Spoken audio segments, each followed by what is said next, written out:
কয় দুনিয়াতে ভাই ভাইয়ের জন্য জীবন দেয় আর কেউ দেয় না।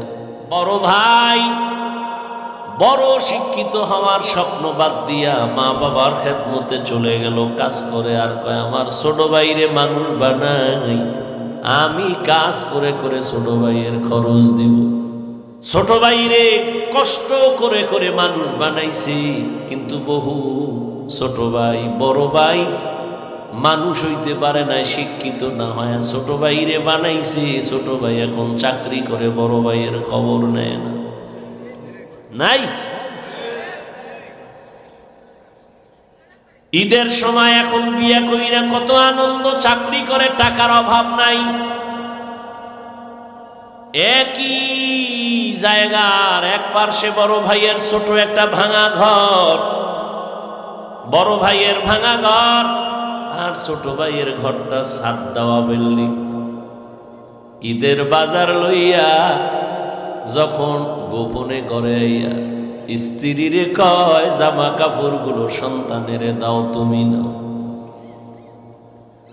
বড় ভাই তো জানালা দিয়া তাকায় দেখছে ছোট ভাই আসছে, কিন্তু বড় ভাইরে জিগায় না। বাচ্চারে কি আর কন্ট্রোলে রাখা যায়? ও দৌড় দিছে, কাকা আসছে। দৌড়াইয়া গিয়া দেখে ওর চাচতো ভাই নতুন জামা পইরা কত আনন্দ করে। ও একটা দৌড় দিয়া কয়, আব্বু আমারে জামা দিবা কবে? বাবা এই কথা শুইনা চোখের পানি ছেড়ে কান্না করে, আর বুকে জড়ায় কয়, বাবা কাঁদিস না, আল্লাহ যেদিন তৌফিক দিবে সেদিন তোরে জামা কাপড় দিব। এমন নিমক হারাম বড় ভাইরে জিগায় না, কোনো খোঁজ খবর নেয় না, কিন্তু বড় ভাই বাবার সমতুল্য,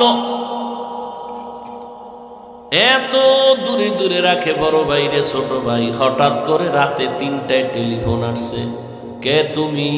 বলে ভাইয়া আমি তোমার ছোট ভাই। এই রাত্রে কেন ফোন? আমারে চৌরাস্তায় একদল গুন্ডারা আমারে ধরছে। বড় ভাই কাঁচা ঘুমের মধ্যে একটা লাফ দিয়ে দৌড় দিছে, আয় দাঁড়া আমি আসতেছি। বড় ভাই কষ্টের কথা মনে রাখে না, একটা দৌড় দিয়া সামনে গিয়া এভাবে হাত বের করে বুকটা দিয়া কয়, যত মার মারতে চাও আমারে মার, আমার ছোট ভাইয়ের গায়ে হাত দিবি না।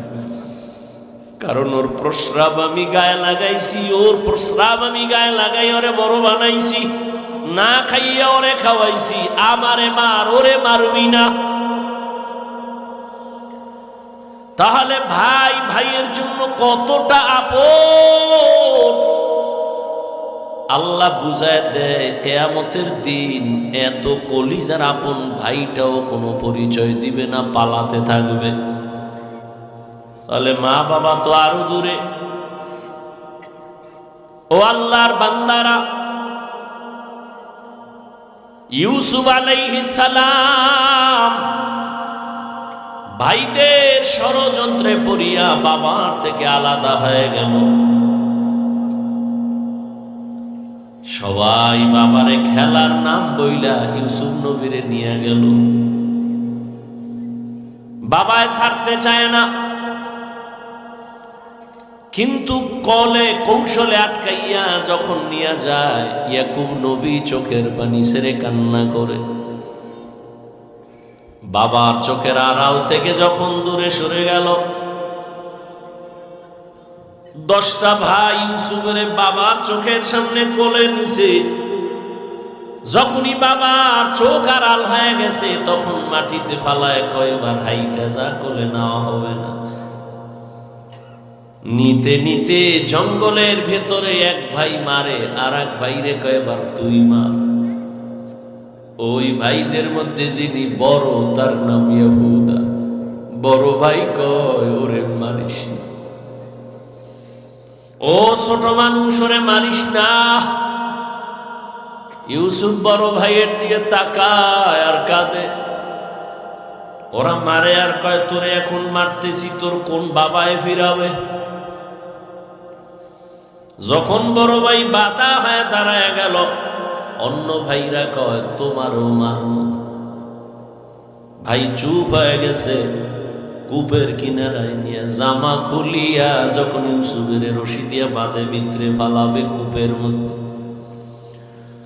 ইউসুফ নবীরে যখন ফালায় অন্ধকার ময়লা পানির ভেতরে, আমার আল্লাহ বরদাস্ত করতে না পেরে বলে জিবরাইল যাও, আমার ইউসুফের বস্ত্র যেন না খুলে জান্নাতি একটা জামা নিয়ে পরায়া দাও, আর নিচে পাথর দেও, ময়লা পানি যেন ইউসুফের গায়ে স্পর্শ না করে, ইউসুফ পাথরের উপরে দাঁড়ায়া যাবে। ওরা রশি দিয়া বেঁধে যখন ভেতরে ছাড়ছে, কিছু দূর যাওয়ার পরে উপর দিয়ে রশি কেটে দিয়েছে। ধাম কইরা কইরা পাথরের উপরে ইউসুফ উট আল্লাহর মখলুক, তবে রহমতের নবী যে উটে সফর করেছে, ওই উটের দাম বেড়ে গেছে, জান্নাতে যাবে। সালেহ আলাইহিস সালাম আল্লাহর কাছে দোয়া কইরা পাহাড়ের মধ্য থেকে যে উট নিচেইছেন ওটাও জান্নাতে যাবে। সবাই তো মানুষ, কিন্তু আল্লাহ যাদের ঈমান দান করবেন তারা জান্নাতে যাবে।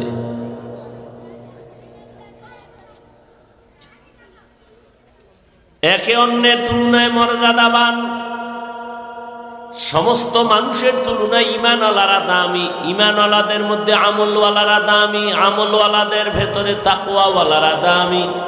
এখন সবাই তো তাকওয়াওয়ালা, সবাই তাকওয়াওয়ালা, সবার মান কি সমান? কয় না। কার মর্যাদা বেশি? কয় যে যত আল্লাহর জন্য নিজেরে বিনয়ী করে রাখবে, ছোট মনে করে রাখবে নবীর আদর্শের মোকাবেলায়, ওই বান্দার দাম খালি বাড়বে। বলে কেমন বাড়বে? কয় এখন তোমারে ভালোবাসে 1 লক্ষ মানুষ, দাম যখন আল্লাহ বাড়ায় দিবেন মর্যাদা, তোমাকে ভালোবাসবে 18 কোটি মানুষ। এখন ভালোবাসে তোমারে হুজুরেরা, মুমিনেরা। আল্লাহর কাছে যদি মর্যাদা বেড়ে যায় তখন তোমাকে ভালোবাসবে বেঈমানেরাও। আরো যদি বিনয়ী হয়ে চলো তাহলে এখন তোমাকে ভালোবাসে শুধু মানুষ, এক পর্যায়ে তোমার ভালোবাসা বেড়ে এমন পর্যায়ে হবে যে সব জঙ্গলের ভিন্ন প্রাণীরাও তোমাকে ভালোবাসবে। এখন তুমি মানুষের বলো বসো, বসে, দাঁড়াও, দাঁড়ায়। যদি তুমি আল্লাহর মোহাব্বত নিয়ে তাকওয়ার মানদণ্ডে আগাও, তখন আল্লাহ তোমারে এমন ভালোবাসার পাওয়ার দিবে, তখন তুমি জঙ্গলের বাঘেরে যদি বলো বাঘ দাঁড়া, দাঁড়ায় যাবে। থাকো বাদ আবো আতিশ বান্দা মানে তু মুর্দা বাহক জিন্দা। দুই হয়ে চলো, মর্যাদা বাড়াবেন কে? আল্লাহ বলেন কিয়ামতের ময়দান বড় ভয়ঙ্কর ময়দান, আমার আদালতে দাঁড়াইয়া হিসাব দেওয়া লাগবে। সেই ভয় অন্তরে জমা করে দুনিয়ায় যারা নিজেকে গুনাহ থেকে বাঁচাইবা, আমি আল্লাহ তাকে বিনা হিসাবে জান্নাত দান করব।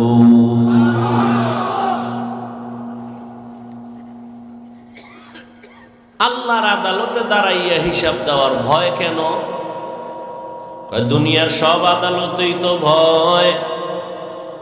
সামান্য হিসাব ডাক দিলে ঘুম হারাম হয়ে যায়। আদালতে তারিখ আছে, মামলার হাজিরা আছে, আগের রাত্র থেকে ঘুম নাই, খানা নাই। আল্লাহর আদালত আরো বড় কঠিন হবে। আল্লাহর আদালত বড় ইনসাফের আদালত হবে। জমিনটা হবে কিয়ামতের মাঠ।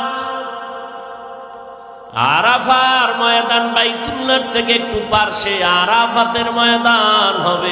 আল্লাহর বিচারালয়, আদালত। নারী আর পুরুষ সব উলঙ্গ দাঁড়াবে কিয়ামতের মাঠে। আম্মা জান আয়েশা রাদিয়াল্লাহু আনহা বলেন, ইয়া রাসূলুল্লাহ, লজ্জা কি করবে না? আল্লাহর নবী বলেন, লজ্জা করবে দূরের কথা, কেউ কারো দিকে তাকাবারও হুঁশ হবে না। বিজ্ঞানীরা বলে জমিন থেকে 9 কোটি 30 লক্ষ মাইল উপরে সূর্য। যদিও একটা কাঁচা মিছা কথা, কারণ সূর্যের কিনারায় পৃথিবীর কেউ যেতে পারে না, পারবেও না। এতটা তাপ, এরপরেও যদি ধরে নেই 9,30,00,000 মাইল উপরে সূর্য, ওই সূর্যটার একটা মুখ নিচে দেওয়া, দিনের বেলা গরম, রাতের বেলা তো সূর্য নাই, তারপরও কেন গরম লাগে, কেন ফ্যান চলে?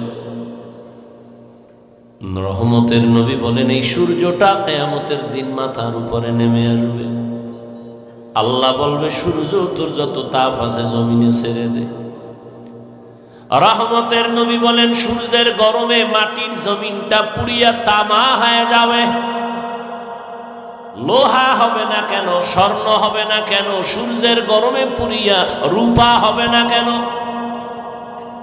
স্বর্ণের মধ্যে, রূপার ভেতরে, তামার মধ্যে, পিতলের মধ্যে, লোহার মধ্যে ওই গুণটা নাই, তামার মধ্যে যে গুণটা আছে।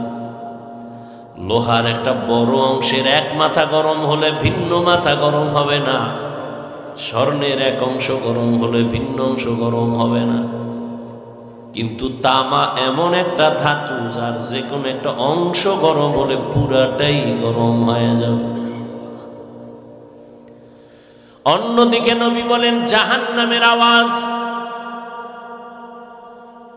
জাহান্নামের আওয়াজ বলবে হে আল্লাহ, গুনাহগার গুলো কই, তাড়াতাড়ি আমার পেটে দাও, আমার ক্ষুধা।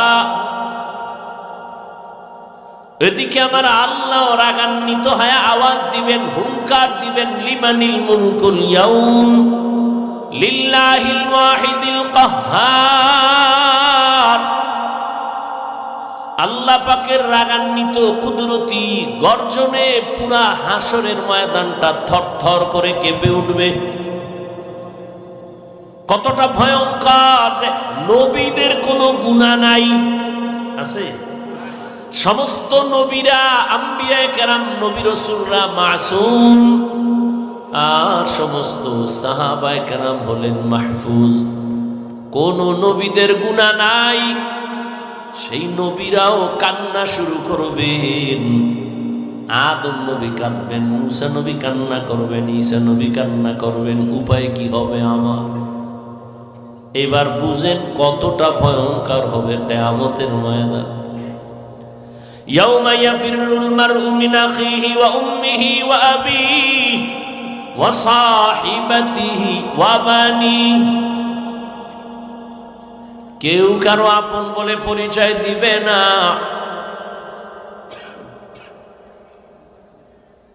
সবাই একে অন্যের থেকে ভেগে যাবে, ভাই ভাইয়ের থেকে ভাগবে, ভাই ভাইয়ের পরিচয় দিবে না।